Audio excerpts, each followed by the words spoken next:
Ahmedabad BRTS સાબરમતીથી Chandkheda સુધી કદમના ઝાડ લગાવેલા છે, એને કદમ રોડ અને રતિ એપાર્ટમેન્ટથી સ્નાનાગાર સુધી ગુલમોહરના ઝાડ લગાવેલા છે, તેને ગુલમોહર રોડ.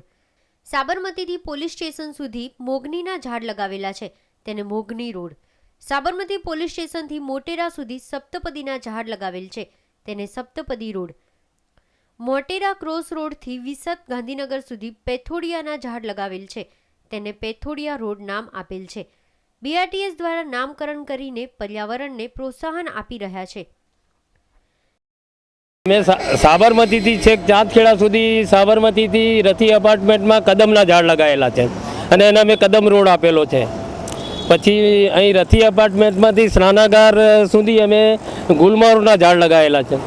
પછી પેલા રથી સાબરમતી સ્નાનાગારથી અમે સાબરમતી પોલીસ સ્ટેશન સુધી મોહગનીના ઝાડ લગાવેલા છે, મોહગની રોડ આપેલો છે.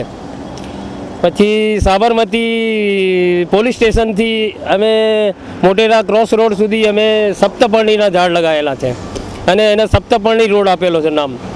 અને પછી મોટેરા ક્રોસ રોડથી વિસત ગાંધીનગર જંકશન સુધી વચ્ચે અમે પેથોડિયાના ઝાડ લગાવેલા છે.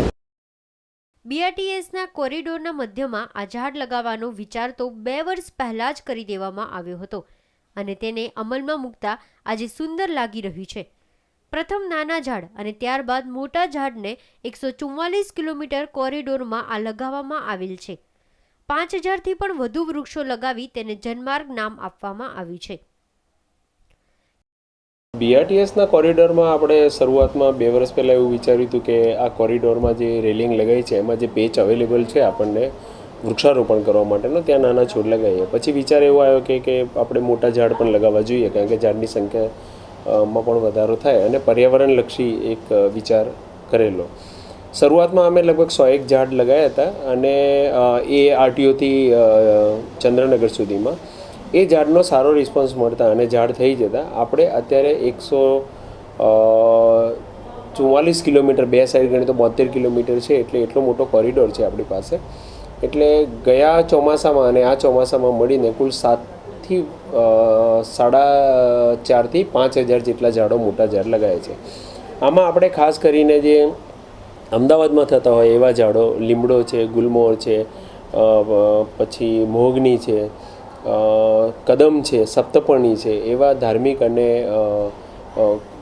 પર્યાવરણને અનુલક્ષીને જે ઝાડ થતા હોય એ ઝાડ આપણે લગાવ્યા છે. બ્રાન્ડિંગ માટે અમે એવું વિચાર્યું કે અમે એક સ્ટેશનથી બીજા સ્ટેશનની વચ્ચે લગભગ 200 ઝાડ આવે છે, એટલે 200 સળંગ ગુલમોહર લગાવી છે અને બંને સાઈડ.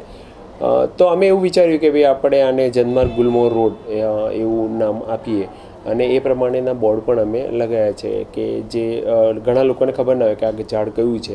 સપ્તપર્ણીનું ઝાડ ને કદમનું ઝાડ ને અમુક ઝાડ એક સરખા લાગતા હોય. કેમેરામેન સુનિલ ચૌહાણ સાથે સતીશ ચૌહાણ, ન્યૂઝ ઓનલાઈન, અમદાવાદ.